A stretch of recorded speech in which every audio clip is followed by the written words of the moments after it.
के तेजस्वी यादव ने कहा है कि उसको शराबबंदी में से निकाल दिया जाएगा, हमारी सरकार बनेगी तो। सबसे ज्यादा उत्पीड़न जो है ताड़ी बेचने वालों का ही हुआ है, ये कहा है। देखिए, इस बात का समर्थन तो हम लोग भी करते हैं और हम लोगों ने भी मुख्यमंत्री जी से यह आग्रह समय समय पर हम लोगों ने किया है।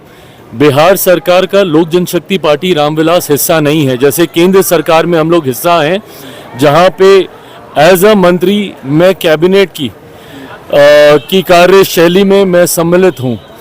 पर ठीक उसके विपरीत बिहार में, क्योंकि हमारे पास वो संख्या बल भी नहीं है, तो ऐसे में बिहार सरकार का हम लोग समर्थन ज़रूर करते हैं, पर हम लोग बिहार सरकार का हिस्सा नहीं है। पर हाँ, उस समर्थन के दौरान भी हम लोगों ने इस बात को रखा है, ताड़ी को लेकर हम लोगों की भी राय पूरी तरीके से स्पष्ट है। ये एक प्राकृतिक पदार्थ है, इसको शराब की श्रेणी में लाना उचित नहीं होगा। लंबे समय से पीढ़ी दर पीढ़ी ताड़ी से जुड़े हुए व्यवसाय से पीढ़ी दर पीढ़ी लोग अपने आप को जोड़कर देखते हैं। ऐसे में हम लोगों ने भी कई बार आग्रह किया है, मांग किया है कि इसको शराब की श्रेणी से निकालकर जो लोग इस व्यवसाय के साथ जुड़े हुए हैं उनको जुड़े रहना देना चाहिए, उनका व्यवसाय चलते रहना चाहिए। पासवान जी, बिहार में विधानसभा के चुनाव होने में एनडीए गठबंधन में सीट शेयरिंग को लेकर बात हो या फिर आपको लेकर विधानसभा चुनाव लड़ने की? देखिए, एक बात तो तय है और इस बात को मैं कई बार कह चुका हूँ, पुनः एक बार दोहरा देता हूँ कि मेरा राजनीति में आने का कारण बिहार और बिहारी ही रहे हैं और आज नहीं तो कल अंतोगत्वा मुझे बिहार की राजनीति में ही आना है। मैं लंबे समय तक अपने आप को केंद्र की राजनीति में मैं नहीं देखता हूँ। बिहार फर्स्ट, बिहारी फर्स्ट की सोच के साथ मैं आगे बढ़ा हूँ, तो आना मुझे वापस अपने राज्य ही है, बिहार ही है। पर ये कब होगा, ये फैसला पार्टी के द्वारा लिया जाएगा। जहाँ तक रही बात बिहार विधानसभा चुनाव को लेकर सीट शेयरिंग की, ये उतने ही एमिकेबली इस मामले को सुलझा लिया जाएगा जितना एमिकेबली हम लोगों ने लोकसभा में सीटों का बंटवारा कर लिया था। उस वक्त भी कई तरीके के प्रश्न उठे थे कि सीट शेयरिंग आसान नहीं होगी, तमाम दलों को समाहित नहीं किया जा पाएगा।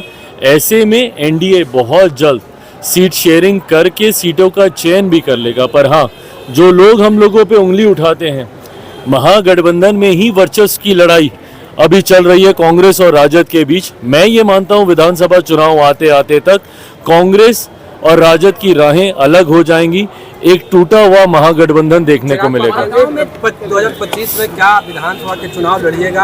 आपके सांसद हैं अरुण भारती, उन्होंने कहा है कि हम लोग गुजारिश करेंगे कि चिराग पासवान जी विधानसभा चुनाव लड़ें। देखिए, अगर पार्टी को ऐसा लगता है कि बिहार विधानसभा चुनाव प्रदर्शन को और गठबंधन को मजबूती देने के लिए मेरा चुनाव लड़ना जरूरी है, तो जरूर उस प्रस्ताव को भी गंभीरता से उस पर विचार किया जाएगा। लेकर के तेजस्वी यादव ने कहा है कि उसको शराबबंदी में से निकाल दिया जाएगा, हमारी सरकार बनेगी तो। सबसे ज्यादा उत्पीड़न जो है ताड़ी बेचने वालों का ही हुआ है, ये कहा है। देखिए, इस बात का समर्थन तो हम लोग भी करते हैं और हम लोगों ने भी मुख्यमंत्री जी से यह आग्रह समय समय पर हम लोगों ने किया है। बिहार सरकार का लोक जनशक्ति पार्टी रामविलास हिस्सा नहीं है, जैसे केंद्र सरकार में हम लोग हिस्सा हैं, जहां पे एज अ मंत्री मैं कैबिनेट की कार्यशैली में मैं सम्मिलित हूं। पर ठीक उसके विपरीत बिहार में, क्योंकि हमारे पास वो संख्या बल भी नहीं है, तो ऐसे में बिहार सरकार का हम लोग समर्थन ज़रूर करते हैं, पर हम लोग बिहार सरकार का हिस्सा नहीं है। पर हाँ, उस समर्थन के दौरान भी हम लोगों ने इस बात को रखा है, ताड़ी को लेकर हम लोगों की भी राय पूरी तरीके से स्पष्ट है। ये एक प्राकृतिक पदार्थ है, इसको शराब की श्रेणी में लाना उचित नहीं होगा। लंबे समय से पीढ़ी दर पीढ़ी ताड़ी से जुड़े हुए व्यवसाय से पीढ़ी दर पीढ़ी लोग अपने आप को जोड़कर देखते हैं।